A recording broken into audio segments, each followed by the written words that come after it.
Aku yang suka banget membuat program-program kepedulian buat lingkungan, buat kita semua dan buat masyarakat se-Indonesia ya. Hopefully kita skupnya belum sebesar itu. Sekarang paling nggak kita masih di Jakarta dan Jabodetabek dulu sah. Cuman hopefully kalau kita skupnya bisa meluas, jangkauannya juga lebih lebar lagi, kenapa enggak? Mungkin aku jelasin dikit aja. So basically ini sebenarnya hari ini kita mau launching seperti YouTube channel kita. Kenapa kita launching? Karena masukan dari Bro Rofi sendiri. Kalau kita mau melakukan berbagai kegiatan yang istilahnya entice people untuk lebih peduli lingkungan dan kesehatan dan lain-lain. Kalau kita community-nya nggak ada, percuma. Scope-nya akan kecil. Jadi maksud dan tujuan hari ini tuh kita mau launching. Kebetulan Bro Rofi bilang ya udah datang aja, kita lakukan acara hari ini. So basically memang from the very beginning itu kita bukan bisnis air minum. Jadi kita pernah ada satu acara gathering, kemudian kita ada keperluan beli air minum kan di supermarket. Di situ kita notice harganya cukup tinggi, seingat saya sekitar 70 ribuan satu karton. Dan kita mikir ini sebuah komoditas. Apakah memang komoditas itu harus semahal ini? Kemudian kita melakukan survei mengenai teknologinya, terus kita juga cari sumber air minumnya. Mungkin butuh waktu sekitar 3 tahun. Dan setelah 3 tahun itu kita menemukan satu sumber air yang kebetulan secara alami pH-nya udah 8. Jadi bukan artificially made. Secara alami pH dia udah 8, air mineral. Ngomong-ngomong, Wilona tahu nggak pH 8 apa? pH 8 tahu nggak apa? Apa tuh? pH. Jadi kalau kita ngomong pH, keasaman ya, tingkat keasaman. Air mineral itu kan tingkat keasamannya kategorinya 7 sampai 8. Nah, sedangkan lately ini kan kita ngelihat di pasaran ada hype bahwa pH tinggi itu bagus untuk kesehatan. Nah, dengan kategori air mineral 7 sampai 8, kita dapat sumber air yang pH 8, kita bisa sebut bahwa ini air mineral dengan pH yang paling tinggi.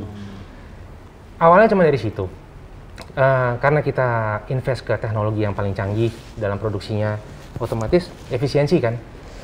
Produksi dari awal sampai akhir tidak tersentuh tangan manusia.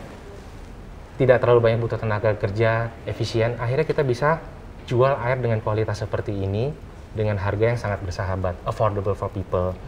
Atau kita tambahin dengan kandungan kafein. Campur daging gitu ya. Pokoknya peduli-peduli terus ya. Nah, Wilona, kamu kan cantik ya, tuh kulitnya lihat tuh, mulus putih. Itu kamu gimana sih perawatan kecantikannya itu? Jujur, aku kuncinya adalah minum air putih banyak. Minum air putih banyak? Mamaku selalu ingetin aku, minimal sehari 2 liter ya, 2 liter tuh minimal. Makanya aku kalau kasih syuting dikasih botol kan yang langsung 1 liter. Itu aku pasti habis minimal 3 botol dalam sehari. Karena kan sehari 3 liter? Bagus. Itu paling dikit, kalau lagi banyak syuting outdoor bisa 4 botol gede. Serius? Iya. Pipis mulu dong? Kata mama nggak apa-apa pipis mulu, yang penting air putih nggak boleh kurang kan. Jadi harus terus. Sama mama selalu bawain sayur atau jus sayur campur buah sama vitamin. Itu cara aku di lokasi tiap hari minum itu juga? Itu udah pasti, setiap hari mau di lokasi apa nggak di lokasi. Oke, itu makanya kulitnya bisa bagus mungkin gitu ya? Gak tahu sih ya, cuma kan ada yang bilang katanya banyak minum air putih tuh bisa bikin kulit kita moist, ya kan, lembab. Terus juga dia ngebuang racun-racun dalam tubuh kita, ngedetox, ya kan. Terus ditambah bantuan suplemen udah pasti dong, karena gimana pun juga dari makanan dan apapun yang kita makan nggak akan cukup kan vitamin untuk tubuh kita. Terus makan sayur dan buah itu yang mama harus selalu, katanya tiap hari harus.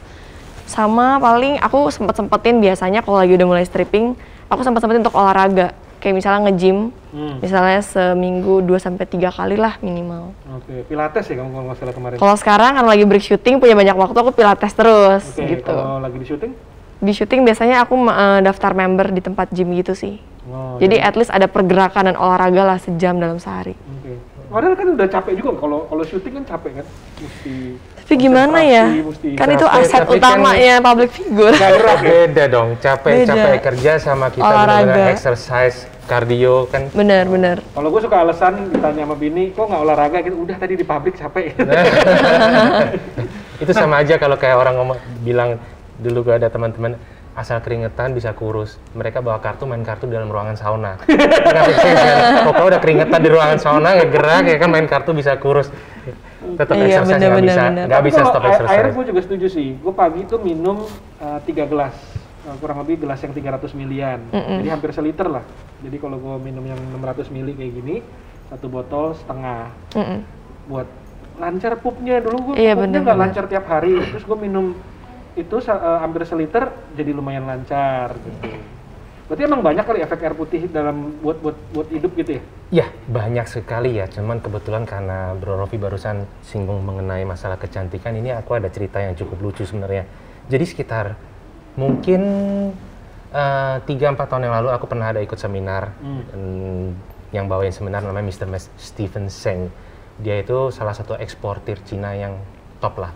Dia import sebelum istilahnya importir dan eksportir Cina top.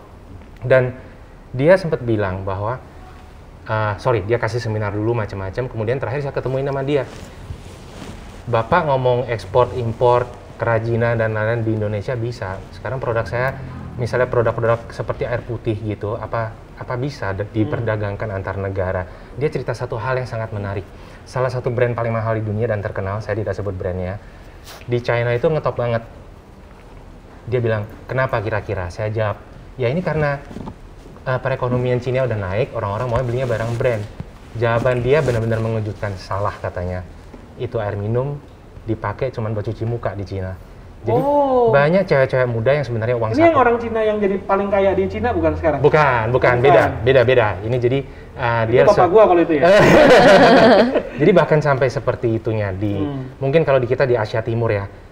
Di Asia Timur itu kita ngelihat bahwa cewek-cewek salah satu modal utama itu kulit ya. Mungkin kalau di barat nggak terlalu dirawat seperti di Asia Timur. Jadi di China itu orang bahkan mencuci wajah pun menggunakan air minum yang menurut mereka bagus. Oh, jadi kalau di Cina justru pembelian air mineral ini digunakan untuk cuci muka? Sebagian, dan kebetulan produk kita juga diperlakukan seperti itu di China. Kita ada ekspor ke Tianjin. Pendekatan kita sebenarnya juga seperti itu. Koko juga cuci muka pakai air mineral? Enggak sih. Kulitnya mulus juga nggak kayak aku. Ini jerawat semua nggak kelihatan aja dari jauh. Biasanya kan cewek yang kayak gitu kan. Aja cuci pakai air beras lah, cuci pakai inilah itulah, apa aja dicobain. Kenapa air beras? Gak tahu, katanya biar bisa putih. Macem-macem, bubuk mutiara ya kan kalau di Cina. Ada krim ya kan? juga, sekarang krim serbuk emas dipakai. Tuh, apa aja kalau cewek. Silver aja dipakai ke muka. Wow. Gue gak pernah perawatan soalnya Wilona. Iya, berarti bagus cowok tuh, Len. Soalnya kan aku putihnya putih natural. Asik. Tapi lucu ya kalau ngebahas aku sih selalu taunya air putih banyak, vitamin C banyak, kulitnya jadi bagus. Bener nggak tuh? Air putih. Salah satunya sih. Dan istirahat juga nggak bisa dihilangkan ya. Iya, benar-benar. Jadi apa yang kita konsumsi, kemudian exercise kita gimana, dan istirahat itu penting banget. Oke. Itu yang sering kita abaikan. Jadi kalau mau jadi cantik kayak Wilona mesti minum air putih banyak. Benar? Betul. Salah satunya. Malam anak aku cekokin air mineral yang cantik juga. Nah, aku bingung ini misalnya kan tadi dibilang asam tubuh katanya asam. Makanya mesti dikasih air mineral yang pH-nya tinggi. Jadi kan kita tuh suka makan-makan yang jorok-jorok, yang ada pestisidanya mungkin atau gimana gitu. Untuk netralisirnya pakai air yang pH-nya tinggi gitu ya? Nah, jadi kalau mainan nanya itu sih agak hati-hati ya. Jadi kalau air yang pH-nya benar-benar tinggi seperti 9 point something, itu nggak boleh dikonsumsi dalam jumlah terlalu banyak sehari-hari. Karena logikanya simple aja. Badan kita diciptain dari sempurna sama Tuhan kan. Jadi ada alasan asam lambung ini ada di lambung. Oh, dia untuk matiin kuman. Matiin kuman. Jadi makanan-makanan yang masuknya ada kumannya itu di asam lambung itu yang matiin patogennya. Kalau kita konsumsi air yang dengan pH yang sangat tinggi dan terlalu banyak, asam lambung itu jadi netral semua, badan kita jadi mudah sakit. Kenapa kita bilang ini aman? Karena dia pH-nya 8. Jadi air yang dikonsumsi setiap hari tanpa batas aman itu air mineral, kategori pH 7 sampai 8. Nah, kita ambil batas yang paling tinggi ini. pH 8-nya. Air alkali berarti ya? Belum. Kalau udah bisa disebut air alkali itu kalau pH-nya 8,1. Kalau air alkali mungkin Wilona pernah dengar? orang sampai beli enggak mesinnya, terus kadang-kadang beli botol-botol. Jujur aja aku termasuk yang minum air mineral yang biasa aja sih. Kan banyak tuh yang sekarang dijual-jual yang kayak katanya ini bagus segala macam. Tapi aku minum air yang biasa aja kok. Karena yang paling penting kayaknya air putih gitu kan bagi aku. Jadi aku nggak gitu memperhatikan sedetail itu. Nah kalau misalnya air alkali itu yang udah di atas 8. Di atas 8, jadi 8.1 sampai ke atasnya itu dibilang air alkalis. Jadi alkali itu kan basa kan. Kalau air normal seperti yang Winona tadi bilang, batasannya pH 7 sampai 8 seperti air kita ini. Nah, jadi kamu udah top sampai dengan 8. Iya, jadi kategori kita memang air mineral, tapi di antara air mineral ini pH-nya yang paling tinggi. Belum menyentuh kategori alkalis ya. Oke. Kurang lebih seperti itu. Winona kalau malam sebelum tidur minum nggak?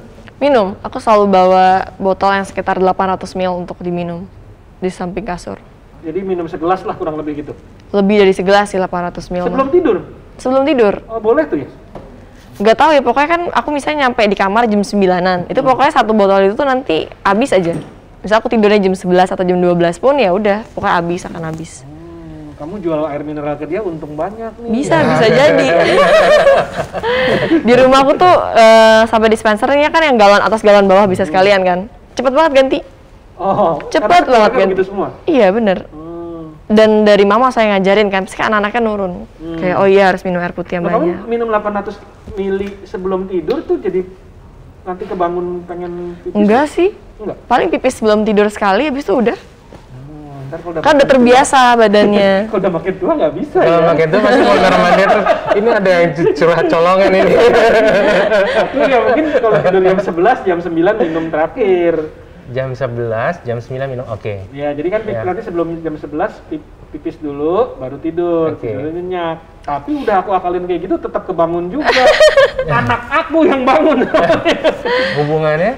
Kan aku tidur sama anak-anak kan. Oke. Dia suka bangun pipis, jadi akunya nggak pipis, dia yang pipis. Dan mesti bangunin dia, terus pipisin dia deh. Soalnya gimana pun juga aku tipikal orang yang suka tetap stay hydrated gitu loh. Jadi aku nggak bisa yang kayak tiba-tiba ngerasa tenggorokan aku kering, atau nggak bisa yang kayak ngerasa aduh panas kalau nggak minum air putih gitu. Udah segas sendiri, jadi aku harus minum gitu. Nah kalau misalnya lagi yang di tempat yang memang nggak banyak air minum gitu gimana? Kadang-kadang kan suka. Tapi selalu ada sih, nggak pernah sampai kekurangan air minum. Karena aku dalam mobil selalu standby. Terus kalau lagi syuting dikasih sama PU-nya juga. Tadi aku pernah kan pengen anak aku tuh seneng banget ke pantai. Terus bingung kan, lagi lockdown, lagi apa kemana gitu. Yang paling dekat ke Ancol. Terus aku ke Ancol, terus main di pantainya gitu. Kebetulan ada satu kafe yang benar-benar di pinggir pantai, yang kalian mungkin tahu tuh. Nah itu bisa main-main di situ. Main sebentar mau masuk ke dalam air, aku ngeri juga ngeliatnya, banyak banget sampah. Sampah-sampah yang sampai akhirnya aku saking gregetannya, ya udah panggil masnya, pelayannya, Pak minta pengki dong sama ini, aku bantuin deh gitu. Banyak banget sampahnya. Ancol tuh udah bener-bener kacau ya. Iya. Nah makanya nih Tulus juga aku dengar punya program mau recycle ya supaya. Recycle ya. Nah, jadi kita sementara masih karena scope kita teknologi dan sumber daya kita belum seberapa besar. Maksimum yang kita bisa lakuin sekarang baru jemput ini sampah-sampah plastik ke rumah, bebas biaya. Benar-benar bebas biaya kita jemput. Tapi kedepannya lagi kalau scope pekerjaan kita ini bisa lebih melebar lagi dan sumber daya kita bisa meningkat lagi, tidak menutup kemungkinan sebenarnya kita juga mau menangani sampah gelas, plastik dan gelas, plastik, satu lagi apa yang anorganik? Aluminium. Aluminium.